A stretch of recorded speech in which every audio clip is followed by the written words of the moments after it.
नमस्कार दोस्तों, आपका स्वागत है यूपी मेंटर में। तो हम आज पढ़ेंगे उत्तर प्रदेश सामान्य ज्ञान के 100 क्वेश्चंस। चलिए शुरू करते हैं, जो कि UP triple S C, UP लेखपाल आदि परीक्षाओं के लिए बहुत ही इंपॉर्टेंट है। तो देखते हैं यूपी क्षेत्रफल में और जनसंख्या में कौन सा स्थान है। तो यूपी का क्षेत्रफल में चौथा स्थान है और जनसंख्या में पहला स्थान है। पूरब से पश्चिम और उत्तर से दक्षिण की लंबाई कितनी है उत्तर प्रदेश की? तो पूरब से पश्चिम 650 किलोमीटर और उत्तर से दक्षिण 240 किलोमीटर की लंबाई है उत्तर प्रदेश की। यूपी का अक्षांशीय विस्तार कितना है? तो वो है 23 डिग्री 52 मिनट नॉर्थ से 31 डिग्री 28 मिनट नॉर्थ तक। ठीक है, इंपोर्टेंट है। यूपी का पहला देशांतरीय विस्तार क्या है? तो वो है 77 डिग्री 3 मिनट ईस्ट से 84 डिग्री 39 मिनट ईस्ट तक। ठीक है, भारत का कुल क्षेत्रफल कितना प्रतिशत यूपी का है? तो भारत का 7.33% हिस्सा उत्तर प्रदेश से आता है। सबसे पूर्वी और सबसे पश्चिमी जिले? तो सबसे पूर्वी बलिया जिला है, सबसे पश्चिमी शामली है। सबसे उत्तरी और दक्षिण जिले कौन से हैं? तो उत्तरी जिला सहारनपुर और सबसे दक्षिण जिला सोनभद्र है। अब देखते हैं, पूरब का बलिया, पश्चिम का साम, उत्तर में सहारन, दक्षिण में सोनभद्र। ठीक है, तो ट्रिक एक तरह से याद कर सकते हैं, पूरब का बलिया, पश्चिम का साम मतलब शामली। चलिए आगे देखते हैं। यूपी की सीमा का रूल 8++1। तो 8 राज्य, एक केंद्र शासित प्रदेश दिल्ली, और जबकि एक अंतर्राष्ट्रीय सीमा बनाता है नेपाल के साथ उत्तर प्रदेश। ठीक है, तो कुल कितने? 9 राज्य और केंद्र शासित प्रदेश और एक अंतर्राष्ट्रीय सीमा नेपाल से बनाता है उत्तर प्रदेश। सबसे लंबी सीमा किस राज्य के साथ लगती है? तो वह मध्य प्रदेश, जिसके 11 जिलों को टच करती है उत्तर प्रदेश की सीमा। सबसे छोटी सीमा तो हिमाचल से लगती है, केवल एक जिला लगता है जो कि सहारनपुर है। राज्यों को छूने वाला देश का इकलौता जिला कौन सा है? 4 राज्यों को, तो वह सोनभद्र, जिसमें मध्य प्रदेश, छत्तीसगढ़, झारखंड और बिहार 4 जिलों को स्पर्श करता है। ऑप्शन में अक्सर फंसाने वाला कौन सा राज्य यूपी को नहीं छूता? तो वह उड़ीसा। ठीक है, उड़ीसा उत्तर प्रदेश को नहीं छूता। फिर है क्षेत्रफल के हिसाब से यूपी का सबसे बड़ा जिला, तो वह लखीमपुर खीरी सबसे बड़ा जिला। बिहार और उत्तराखंड से कितने कितने जिले लगते हैं? तो बिहार से 7 लगते हैं और उत्तराखंड से भी 7 जिले लगते हैं। चलिए आगे देखते हैं, ट्रिक देख लेते हैं। बिहार के बॉर्डर से लगने वाले जिलों की। सोनू ने चांदा और गाजी को बल देकर देवर को खुशी खुशी महाराजा बनाया। तो सोनू से सोनभद्र, चांदा से चंदौली, गाजी से गाजीपुर और बल से बलिया, और देवर से देवरिया, और खुशी खुशी मतलब कुशीनगर, और महाराज बनाया तो महाराजगंज। ठीक है, तो एक ट्रिक है एक तरह से जो बिहार के साथ बॉर्डर लगता है उसे याद करने की। अब देखते हैं भावर और तराई। तो भावर जो क्षेत्र होता है उसमें कंकड़, पत्थर और प्राकृतिक फिल्टर की तरह कार्य करता है और यहाँ नदियां लुप्त हो जाती हैं। ठीक है, फिर आते हैं तराई पर। तराई दलदली और प्राकृतिक स्पंज जलदरी मृदा होती है जहाँ नदियां उन्हें प्रकट होती हैं। ठीक है, तो भावर के बाद आता है तराई। यूपी किस प्राचीन भूभाग का हिस्सा था? तो वो होता है गोंडवाना लैंड का। भौगोलिक विभाजन का उत्तर से दक्षिण क्रम क्या है? तो सबसे पहले शिवालिक तलहटी है, ठीक है, शिवालिक जो हिमालय है। उसके बाद आता है भावर, जहाँ कंकड़ पत्थर पथरीली जमीन होती है और यहाँ नदियां लुप्त हो जाती हैं। उसके बाद आता है तराई मैदान, जहाँ दलदली मैदान होता है। फिर आता है दोआब और उसके बाद आते हैं पठार। ठीक है, ये क्वेश्चन रिपीट हो रहा है। कंकड़ पत्थर वाला क्षेत्र जहाँ नदियां विलुप्त हो जाती हैं तो वो क्या कहलाता है? भावर कहलाता है और एक तरह प्राकृतिक फिल्टर की तरह कार्य करता है। दलदली और घने जंगल वाला क्षेत्र जहाँ नदियां पुनः प्रकट होती हैं तो वो है तराई, इसे प्राकृतिक स्पंज कहते हैं।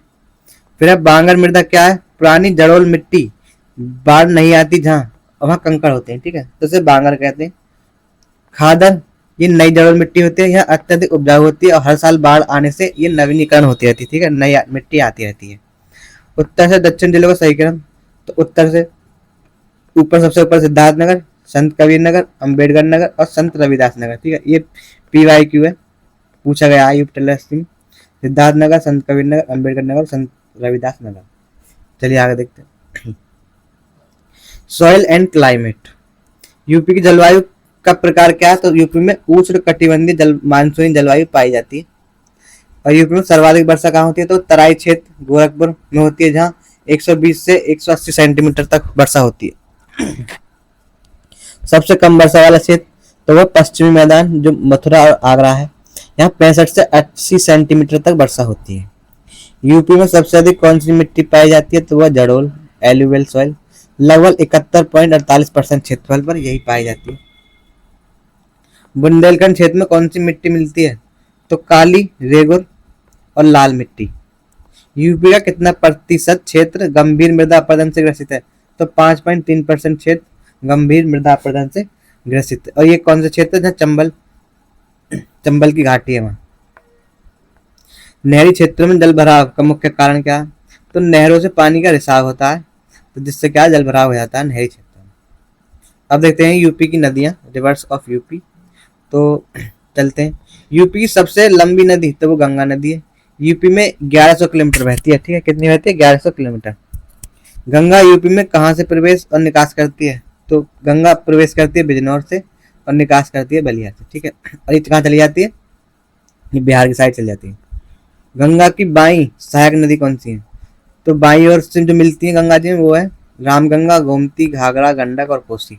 जबकि गंगा की दूसरी सबसे बड़ी सहायक नदी यमुना है और ये 1376 किलोमीटर लंबी है। यमुना यूपी में कहाँ से प्रवेश करती है? तो यमुना कहाँ से करती है? यमुना सहारनपुर से प्रवेश करती है उत्तर प्रदेश में। यमुना की दाई सहायक नदी, तो यमुना की जो सहायक नदी है चंबल, बेतवा, केन और सिंध है। कौन सी नदी पहाड़ से नहीं बल्कि मैदानी झील से निकलती है? तो वह गोमती। ठीक है, ये फूलर झील से निकलती है, पीलीभीत से। और इसकी ट्रिक देख लेते हैं। राम की गोमती घाघरा पहन के गंडक के रास्ते कोसी चली गई। ठीक है, तो ट्रिक है,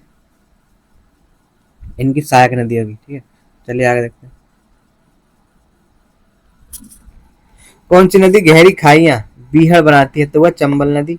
यह अवनालिका अपरदन के कारण होता है। ठीक है, यूपी की इकलौती उत्तर वाहिनी नदी कौन सी है जो उत्तर में बहती है? तो वह सोन नदी, जो 784 किलोमीटर तक बहती है।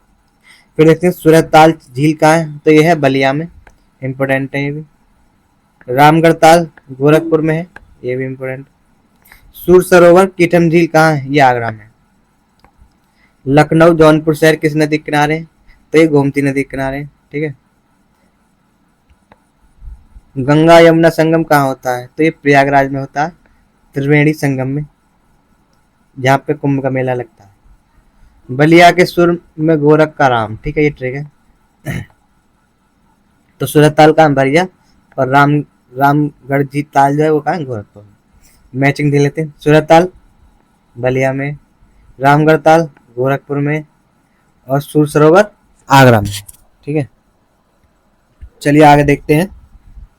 अब देख लेते हैं national park and wild life sanctuaries in UP. UP का इकलौता राष्ट्रीय उद्यान तो वो दुधवा है, जो कि लखीमपुर खीरी में। और कब स्थापना हुई है? 1977 में। और यूपी में कुल कितने टाइगर रिजर्व? तो 4 टाइगर रिजर्व में, दुधवा, पीलीभीत, अमनगढ़ और रानीपुर। इम्पोर्टेंट है ये भी। भारत का 53वां और यूपी का चौथा टाइगर रिजर्व वो है रानीपुर टाइगर रिजर्व। 2012 में इसको मान्यता मिली है। यूपी का सबसे बड़ा वन्य जीव अभ्यारण्य तो वह हस्तिनापुर, जो कि 2073 वर्ग किलोमीटर में फैला हुआ है। और सबसे छोटा अभ्यारण्य वह महावीर स्वामी, कहाँ है? ललितपुर में, मात्र 5.4 वर्ग किलोमीटर में फैला हुआ है। फिर राष्ट्रीय चंबल अभ्यारण्य, ये कहाँ? ये आगरा इटावा में। यहाँ पर घड़ियाल और डॉल्फिन पाए जाते हैं। ठीक है, चंबल अभ्यारण्य। यूपी का सबसे पुराना अभ्यारण्य तो वह चंद्रप्रभा, जो कि चंदौली में और 1957 में बना था। ठीक है, सबसे पुराना है ये। तराई एलिफेंट रिजर्व भारत का कौन सा रिजर्व है? ये 33वां। ठीक है, Terai elephant reserve. Trick tiger reserve की, दूध पीकर अमन्य रानी के पास गए। ठीक है, तो दुधवा, पीलीभीत, अमनगढ़ और रानीपुर। ठीक है, ये टाइगर रिजर्व की ट्रिक है। आगे क्वेश्चन देखते हैं। करंट अफेयर 2024 के क्वेश्चन है। यूपी में कुल कितने रामसर स्थल हैं? तो 11 हैं। तमिलनाडु के बाद यूपी का कौन सा स्थान है? दूसरा स्थान है। पहला स्थान तमिलनाडु का। यूपी का 11वां सबसे नया रामसर स्थल कौन सा है? वो है पटना बर्ड सेंचुरी एटा में है, जो कि ठीक है भाई जनवरी 2024 में जुड़ा है। चलिए आगे देखते हैं। सबसे छोटा पक्षी अभ्यारण्य कौन सा है? तो वह पटना बर्ड सेंचुरी, सिर्फ 108 हेक्टेयर में फैला हुआ है। नवाबगंज पक्षी अभ्यारण्य कहाँ है? उन्नाव में है। साइबेरियन सारस के लिए प्रसिद्ध है लाख बाहोसी, कहाँ पे रहे? कन्याकुमारी में। इम्पोर्टेंट है यहाँ साइबेरियन सारस हाथी, ओखला पक्षी अभ्यारण्य तो ये कहाँ है, नोएडा में। बखीरा अभ्यारण्य ये संत कबीर नगर में है, ठीक है। इम्पोर्टेंट है सारे। पार्वती के सुर से नवाब का हैदर सांडी सामान लेकर बखीरा के पटना गए, ठीक है। तो ये ट्रिक है एक तरह से। पार्वती रंग का, चलिए आगे बढ़ते हैं। यूपी का कुल वनावरण प्रतिशत कितना है, तो वह 9.96%। ये पीवाई में पूछा गया है, इम्पोर्टेंट है, ठीक है। और वर्ग किलोमीटर में 23,996 वर्ग किलोमीटर। 2023 रिपोर्ट के अनुसार वन आवरण में कितनी वृद्धि हुई, तो ये +559.19 वर्ग किलोमीटर, जो कि भारत में दूसरी रैंक पर है, ठीक है। सर्वाधिक वन क्षेत्र वाला जिला, तो सोनभद्र में 2406 वर्ग किलोमीटर में वन फैले हुए। न्यूनतम वन क्षेत्र वाला जिला वह भदोही में मात्र 5.22 वर्ग किलोमीटर में वन फैले हुए। किस जिले में वन की सबसे अधिक वृद्धि हुई है, तो वो है झांसी में +34.79 वर्ग किलोमीटर की वृद्धि हुई है। इंपोर्टेंट है, सबसे ज्यादा कहाँ हुई है वृद्धि, झांसी में। किस जिले में वनों में सबसे अधिक कमी आई है, तो वह लखीमपुर खीरी में। जंगल की आग, फ्लेम ऑफ फॉरेस्ट, किस पेड़ को कहते हैं, तो वो कहते हैं पलाश को, जो कि राज के पुष्प है, ठीक है। राज के पुष्प है उत्तर प्रदेश। सोने के जंगल में भद्दे से पेड़, सोनभद्र में सबसे ज्यादा और भदोही में सबसे कम, ठीक है। तो ऐसे याद कर सकते हैं, सोने के जंगल में भद्दे से पेड़। सोनभद्र में क्या क्या पाया जाता है, तो कोयला, चूना पत्थर और सोना, ठीक है। फिर देखते हैं ललितपुर में यूरेनियम, रॉक फॉस्फेट और लोहा अयस्क पाए जाते हैं। ये दोनों ही बहुत ही ज्यादा इंपॉर्टेंट है, ऐसा एग्जाम में पूछे जाते हैं, हर एग्जाम में। कोयला भंडार में यूपी का स्थान 8वां है। नॉन कोकिंग कोयला यूपी में कहाँ मिलता है, तो बोलता है सिंगरौली बेल्ट सोनभद्र में, ठीक है। इंपॉर्टेंट है, सिंगरौली के सोनभद्र में। यूपी का इकलौता जिला जहाँ यूरेनियम पाया जाता है, तो वह ललितपुर। कांच बनाने वाली उच्च कोटि की सिलिका सैंड कहाँ मिलती है, तो मिलती है शंकरगढ़ और बरगढ़ में, ठीक है। कहाँ, प्रयागराज और बांदा में, ठीक है। शंकरगढ़ और बरगढ़ दोनों ही जगह मिलती है। हीरा और बॉक्साइट कहाँ पाए जाते हैं, तो बांदा में पाए जाते हैं।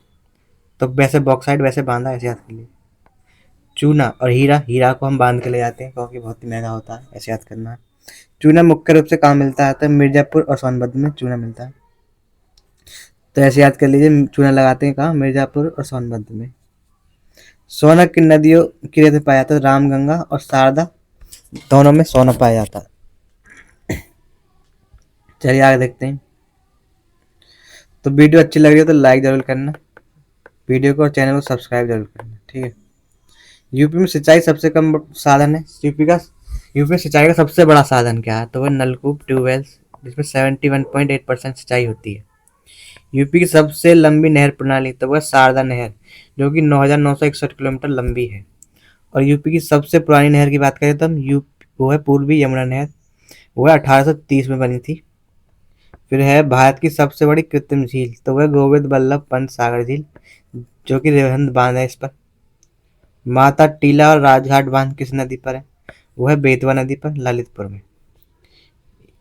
यूपी का सबसे ऊंचा बांध, ठीक है, कौन सा है, रामगंगा बांध, कहाँ है, बिजनौर में। और ये 127.5 मीटर ऊंचा है, ठीक है। तो इम्पोर्टेंट है, बहुत ही ज्यादा सवाल। यूपी का सबसे लंबा बांध कौन सा है, तो वह राजघाट बांध, ठीक है, 11.2 किलोमीटर लंबा राजघाट, ठीक है। सबसे लंबा राजघाट और सबसे ऊंचा रामगंगा।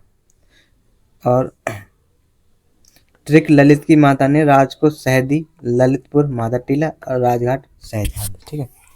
तो ये इंपॉर्टेंट क्वेश्चन है, चलिए आगे देखते हैं। गोकुल बैराज कहाँ, गोकुल बैराज ये यमुना नदी मथुरा पर। किन फसलों के उत्पादन में यूपी प्रथम स्थान है, तो यूपी गेहूं, गन्ना, आलू और कुल खाद्यान्न में पहले स्थान पर है। चावल उत्पादन में यूपी का दूसरा स्थान है, जबकि पहला जो है पश्चिम बंगाल का है। काला नमक चावल को जीआई टैग मिला हुआ है उत्तर प्रदेश में, किस जिले को, सिद्धार्थनगर, जहाँ इसे बुद्ध का महाप्रसाद माना जाता है, ठीक है। आम का निर्यात किस ब्रांड के नाम से होता है, तो वह नवाब ब्रांड, जो कि मलिहाबाद लखनऊ का ब्रांड है, ठीक है। अब देखते हैं आंवला राजधानी, तो 36% उत्पादन होता है आंवला का, कहाँ, प्रतापगढ़ में। दुग्ध उत्पादन में यूपी का स्थान प्रथम है, जो कि भारत का 15.66% दूध का उत्पादन करता है उत्तर प्रदेश अकेला। यूपी में प्रति व्यक्ति दूध उपलब्धता कितनी है, तो वह 387 ग्राम प्रतिदिन। प्रति व्यक्ति। ट्रिक गा आदू में यूपी नंबर 1, मतलब गेहूं, गन्ना, आलू और दूध में, ठीक है। अब देखते हैं भारत की पहली चीनी मिल जो कि 1903 में कहाँ लगी थी, वो लगी थी प्रतापपुर देवरिया में। उत्तर भारत का मैनचेस्टर, चमड़ा उद्योग किसे कहा जाता है, कानपुर, ठीक है। चमड़ा उद्योग भी कानपुर में है। उत्तर भारत का मैनचेस्टर, इसे कानपुर को कहा जाता है। भारत का 90% कालीन कहाँ बनता है, तो बनता है भदोही मिर्जापुर बेल्ट में। फिर है भारतीय दलहन अनुसंधान संस्थान कहाँ है, तो यह है कानपुर में। भारतीय सब्जी अनुसंधान संस्थान बनारस। केंद्रीय औषधि अनुसंधान संस्थान ये लखनऊ में है। भारतीय चारागाह एवं चारा संस्थान कहाँ है, ये झांसी में। रेल कोच फैक्ट्री कहाँ है, ये है मडुआ डी बना। उत्तर प्रदेश का सबसे लंबा निर्माणाधीन एक्सप्रेसवे कहाँ है, वो गंगा एक्सप्रेसवे जो कि 600 किलोमीटर लंबा है और मेरठ से प्रयागराज को जाता है, ठीक है। कौन सा, गंगा एक्सप्रेसवे। वैसे 594 किलोमीटर लंबा है। यूपी में कुल कितने अंतर्राष्ट्रीय हवाई अड्डे हैं, तो 5 इंटरनेशनल एयरपोर्ट्स हैं यूपी में। यूपी में पहला टेबल टॉप हवाई अड्डा कहाँ है, ये चित्रकूट में है, ठीक है, टेबल टॉप। दुनिया का सबसे लंबा रिवर क्रूज जो बनारस से चला है वो है MV गंगा विलास, ठीक है। ये 3200 किलोमीटर की यात्रा तय करता है, इंपोर्टेंट है। गंगा विलास कहाँ से चलता है, रिवर क्रूज बनारस से, ठीक है। पब्लिक ट्रांसपोर्ट के लिए रोपवे कहाँ उपयोग किया जाता है, पहला शहर कौन सा भारत का, वो है वाराणसी।